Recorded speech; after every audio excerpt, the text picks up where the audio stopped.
सुप्रभात पिला माने। अच्छा पिले तुम सब केमती अछ? आज महामारी कोरोना समग्र विश्व को कबलित करिछि। तेणु आमे भगवान को प्रार्थना करिबा केमती ए विश्व महामारी कोरोना लोप हो जाऊ, आमे पुणी पूर्वावस्था को फेरी आसीबा, हस खुशी रे जीवन काटिबा। अच्छा पिले तुम अनेक गीत मध्य शुणिच, गीत शुणिबा को भल लगे? तू कहलु स्मिता काई भल लगे, मन खुशी लगे? तू कहलु रीता मन बहुत खुशी लगे। हाँ तेना गीत आम जीवन रे बहुत आवश्यकता अच्छी। तेणु गीतर जो भाव स्वर ताल लय अच्छी से समस्त मन को खुशी करे, आनंद दिए एवं भाराक्रांत मन को सरस सुंदर करे, विषाद मन को मध्य हल्का कर दिए। तेणु ए संसार रे गीतर आवश्यकता रही। अच्छा पिले आज आम गोटे नुआ पद्यटी पढ़ा। पद्यटीर नाम है कहबी कथाटी। यही कवितार कवि हेले कुंतला कुमारी सावत। आज आम से कवितार कवि जे कवि परिचय विषय जानिमा, कवितार पूर्वाभास विषय में आम कि शिखिबा और जानिबा। कवि कुंतला कुमारी सावत ओडिया काव्य जगतर जड़े श्रेष्ठ नारीकवी भाव में सुपरिचित। से 1900 मसीह जन्मग्रहण करते और 1938 मसीह मृत्युवरण करते। जानिछ ता पिता माता नाम कौन थिला? पिता नाम थिला डानिएल सावत, माता नाम थिला मोनिका सावत। आमे आगु पढ़ीचे, तुम्हें क्लास 3 रु 6 पर्यंत पढ़िलानी। विभिन्न पद्य एवं गद्य भी पढ़ीच। कवि लेखन विषय जानिच। जे प्रबंध लेखती आम तो लेखक कहू, जे कविता लेखती आम कौन कहू? कवि कहू। सेमती कुंतला कुमारी सावत ये जो कविताटी लिखिथिले से जड़े कवि नथिले, से एकाधार कवि, लेखक, औपन्यासिक और शिशु साहित्यिक भाव में जनाशुना थिले। आउ मध्य से अनेक भाषा मध्य शिखिथिले। तमे जेमती ओडिया भाषा कथा कहूच, इंग्रेजी जानिच एवं कहीं हिंदी मध्य जानिच, सेमती से 5टी भाषा रे पारंगम थिले। ओडिया, इंग्राजी, हिंदी, बंगाली और बर्मा भाषा मध्य पारंगम थिले। तो तांका समय रे जेतले महिला माने समाज को आसी नथिले एवं शिक्षा कौन जानी नथिले, घर कोणरे रहउथिले, सेही समय से चिकित्सा क्षेत्र रे शिक्षा लाभ करी सुनाम अर्जन करथिले। बुझिपारछ ना नहीं? एवं से अनेक गुड़िए कविता मध्य रचना करथिले। तांका कविता गुड़िक आम जानिमा।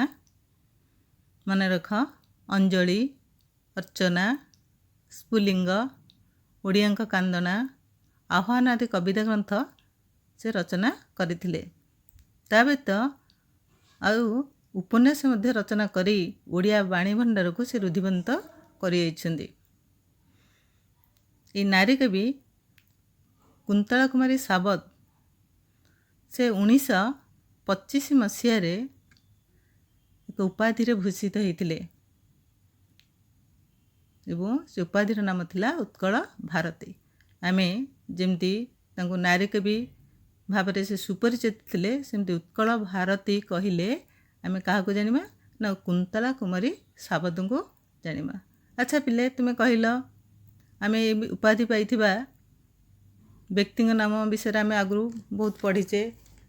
विभिन्न प्रतियोगिता तुम विद्यालय रे हेची, तुमे मध्य जीके रे ये सब जानिछ। कहिल केतोटी उपाधि प्राप्त व्यक्ति नाम विषय जेमती उत्कल भारती, कुंतला कुमारी सावत, गणकवि वैष्णव पाणी, भक्त कवि मधुसूदन राव, से भी कहबटी सेम तो कहलु। बड़बटी कुह ପଲ୍ଲୀକବି ନନ୍ଦକିଶୋର ବଳ। ଲକ୍ଷ୍ମୀପ୍ରିୟା ତୁ କହିଲୁ। ବ୍ୟାସକବି ଫକୀର ମୋହନ ସେନାପତି। ଆମେ ଏ ବିଷୟରେ ଆଗରୁ ଉପାଧି ପାଇଥିବା ବ୍ୟକ୍ତିଙ୍କ ବିଷୟରେ ବହୁତ ଜାଣିଛେ, ତେଣୁ ସେ ବିଷୟରେ ତୁମେ ଆହୁରି ସଂଗ୍ରହ କରିବ, ମନେ ରଖିବ। ତେଣୁ ଆମେ ଜାଣିଲେ ଏଇ କବିଙ୍କ ବିଷୟରେ ଆମେ ଜାଣିଲେ। ତେଣୁ ଏ ଯେଉଁ କବି ଲେଖିଲେ, କହିବି କଥାଟି ପଦ୍ୟଟି ଯେଉଁ ଲେଖିଲେ, କାହିଁକି ଏଇଟା ଲେଖିଲେ, ଏହାର ଉଦ୍ଦେଶ୍ୟ କ'ଣ, ଆମେ ସେ ବିଷୟରେ କିଛି, ତା'ର ପୂର୍ବାଭାସ ବିଷୟରେ କିଛି ଜାଣିବା। ପଠିତ କହିବି କଥାଟି ଶିଶୁମାନଙ୍କ ପାଇଁ ସେ ଲେଖିଥିଲେ। କାରଣ ଆମେ ଜାଣିଛେ ଶିଶୁମାନେ ହେଲେ ଏ ଦେଶର ନିର୍ମାତା, ଜଣେ ଜଣେ ସୁନାଗରିକ। ଶିଶୁ ବିନା ଜାତିର ପ୍ରଗତି ଅସମ୍ଭବ। ତେଣୁ ଶିଶୁମାନଙ୍କର ଶାରୀରିକ, ମାନସିକ ଓ ବୌଦ୍ଧିକ ଦିଗରେ ଆମେ ଚେଷ୍ଟା କରିବା ଉଚିତ। ଉକ୍ତ କବିତାଟିରେ ଉତ୍କଳର ମାଟିଏ ତା'ର ପୁଅକୁ ଓଡ଼ିଆ ଜାତିର ଗୌରବ ତଥା ଐତିହ୍ୟ ବିଷୟରେ ସୂଚାଇଛି। ଏ କବିତାଟିକୁ ପାଠ କଲେ ଶିଶୁର ମନରେ ଏକ ଜାତି ପ୍ରୀତିଭାବ ଜାଗ୍ରତ ହେବ। ତେଣୁ ସେ ଏ ବିଷୟରେ କବିତାଟି ଲେଖିବା ପାଇଁ ଚାହିଁଛନ୍ତି। ଉତ୍କଳ ହେଉଛି ଉତ୍କୃଷ୍ଟ କଳାର ଦେଶ। ଉତ୍କଳର ଅତୀତ ଗୌରବମୟ ଥିଲା। ତେଣୁ ମା ତା'ର ପୁଅକୁ ଚିତ୍ରଦେବ ଯାଇ କହୁଛି, ତୋର ପୂର୍ବପୁରୁଷ ବାପା, ଜେଜେବାପାମାନେ ମହାନ ବୀର, ଜ୍ଞାନୀ, ଗୁଣୀ ଥିଲେ। ସେଇ କଥା ମା ପୁଅକୁ ମନେ ପକାଇ ଦେଉଛି। ପୁଣି କ'ଣ କହୁଛି ମା ପୁଅକୁ ତା'ର, ମନେ ଦେଇକି ଶୁଣ। ସେମାନେ ଅତୀତରେ ଯେଉଁ ମହତ୍ତ୍ୱପୂର୍ଣ୍ଣ କାର୍ଯ୍ୟ କରିଛନ୍ତି, ତା ତୁ ଭାବିଲେ ଆଶ୍ଚର୍ଯ୍ୟ ହେବୁ। ସେମାନେ ସବୁ କ'ଣ କରିଛନ୍ତି ତୁ ଜାଣିଛୁ? ପୁରୀର ଜଗନ୍ନାଥ ମନ୍ଦିର, କୋଣାର୍କର ସୂର୍ଯ୍ୟ ମନ୍ଦିର, ଭୁବନେଶ୍ୱରର ଲିଙ୍ଗରାଜ ମନ୍ଦିର, ରାଜରାଣୀ ମନ୍ଦିର ଓ କଟକର କାଠଯୋଡ଼ି ପଥର ବନ୍ଧ ତିଆରି କରିଛନ୍ତି। ଖାଲି ସେତିକି ନୁହେଁ, ପୁରୀର ନରେନ୍ଦ୍ର ପୋଖରୀ ମଧ୍ୟ ଖୋଳାଇଛନ୍ତି। ପିଲାମାନେ, ତୁମେ ସବୁ ସ୍ଥାନ ଯାଇଛ, ବୁଲିବାକୁ ଯାଇଛ? ସ୍ମିତା ତୁ ଯାଇଛୁ? ଲିପ୍ସା ତୁ କେଉଁଠି ଯାଇଛୁ? ସୂର୍ଯ୍ୟ ମନ୍ଦିର ଦେଖିଛୁ? ଆଚ୍ଛା ପିଲାମାନେ, ଯେଉଁ ମନ୍ଦିର ସବୁ ବୁଲି ଯାଇଥିଲ, ସେ ମନ୍ଦିରରେ ସବୁ କ'ଣ ଦେଖିଲ? ମୂର୍ତ୍ତି ସବୁ ଦେଖିଲ। ଆଉ କ'ଣ ଦେଖିଲ? ହଉ ଶୁଣ, ଏଇ ଯେଉଁ ମୂର୍ତ୍ତି, ସୂକ୍ଷ୍ମ କାରୁକାର୍ଯ୍ୟପନ୍ନ ମୂର୍ତ୍ତି ତୁମେ ଦେଖିଲ, ଏମାନେ ଆଉ କେହି ନୁହନ୍ତି, ତୁମର ସେଇ ପୂର୍ବପୁରୁଷ ବାପା, ଜେଜେବାପାମାନେ ସ୍ଥାପତ୍ୟ କାର୍ଯ୍ୟରେ ପାରଙ୍ଗମ ଥିଲେ। ବଡ଼ ବଡ଼ କାରିଗର ମଧ୍ୟ ଥିଲେ। ସେମାନେ ନିହାଣ ମୁନରେ ମନ୍ଦିରର ପଥର ଗାତ୍ରରେ ଖୋଳି ଖୋଳି ସୂକ୍ଷ୍ମ କାରୁକାର୍ଯ୍ୟପୂର୍ଣ୍ଣ ମୂର୍ତ୍ତି ମଧ୍ୟ ଆଙ୍କି ପାରିଥିଲେ।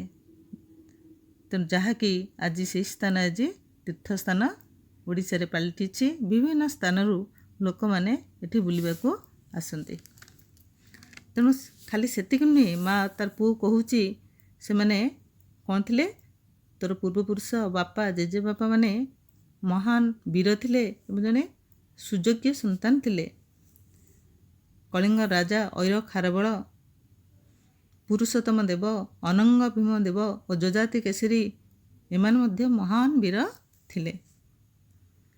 ଖାରବେଳଙ୍କ ସମୟରେ ଆମ ଓଡ଼ିଶାର ଉନ୍ନତି ଚରମ ସୀମାରେ ପହଞ୍ଚିଥିଲା।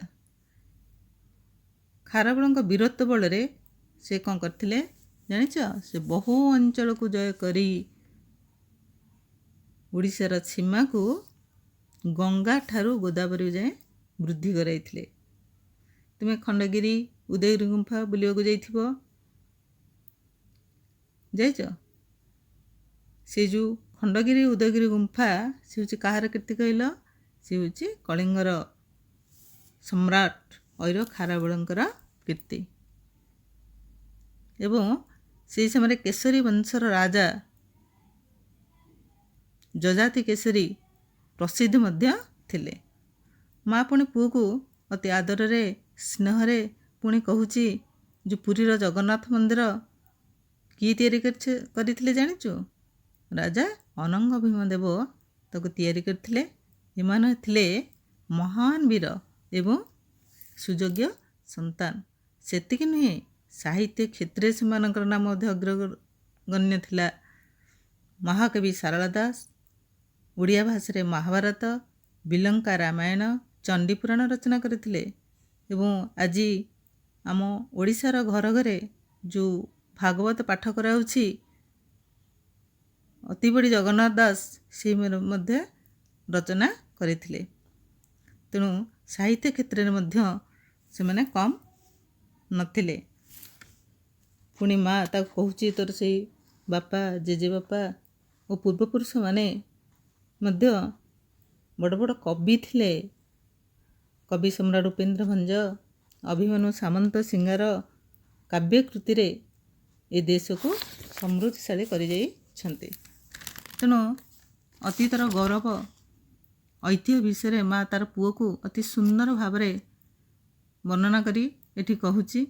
ତେଣୁ ଆଜିର ଓଡ଼ିଆ ପୁଅମାନେ ସେସବୁକୁ ଭୁଲି ଯାଉଛନ୍ତି। ତାକୁ ମନେ ପକାଇବା ପାଇଁ ମା ତାର ପୁଅକୁ କହୁଛି, ଜାଣିଛୁ ସେମାନେ ହେଉଛନ୍ତି କିଏ? ତୋର ପୂର୍ବପୁରୁଷ, ତୁ ତାଙ୍କର ବଂଶଧର। ଏକଥା ତୁ ମନରୁ କେବେ ଭୁଲି ନ ଯା।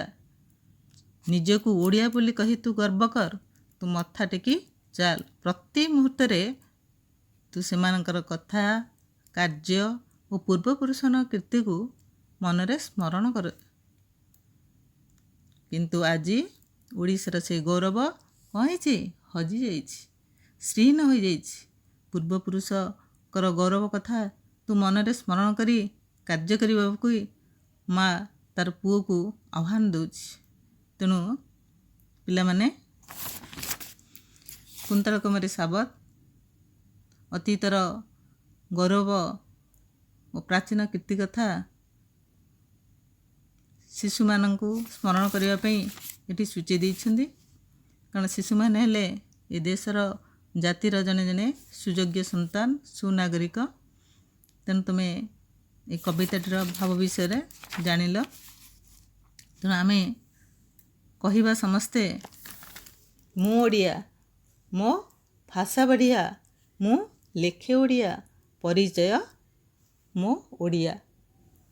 ତେଣୁ ଓଡ଼ିଶା ମାଟିରେ ଆମେ ଛୋଟରୁ ବଡ଼ ହୋଇଛେ। ତୁମର ପୂର୍ବପୁରୁଷମାନେ ଯେଉଁ କାର୍ଯ୍ୟ କରିଯାଇଛନ୍ତି ସେଇ କଥାକୁ ସ୍ମରଣ କରି ଆମ ଜାତିର ଗୌରବକୁ ଆମେ ବଜାୟ ରଖିବା। ମନେ ରଖିଲ? ତେଣୁ ତୁମ ପ୍ରତି ଦଳକୁ ମୁଁ କାର୍ଯ୍ୟଫର୍ଦ୍ଦ ଦେଉଛି। ସେଗୁଡ଼ିକରେ କାର୍ଯ୍ୟଫର୍ଦ୍ଦରେ ସେ ପ୍ରଶ୍ନ ଦିଆଯାଇଛି। ତୁମେ ସେଗୁଡ଼ିକ ସବୁ ଆସନ୍ତା ପିରିୟଡ଼ରେ କରିକି ଦେଖେଇବ। ଏବଂ ଯେଉଁ ଆଉ 3ଟି ପଦ, ପ୍ରଥମ 3ଟି ପଦକୁ ଆମେ ସ୍ୱର, ତାଳ, ଲୟ ସହିତ ଆସନ୍ତା ପିରିୟଡ଼ରେ ଆମେ ପାଠ କରିବା। ରହୁଛି। ଧନ୍ୟବାଦ।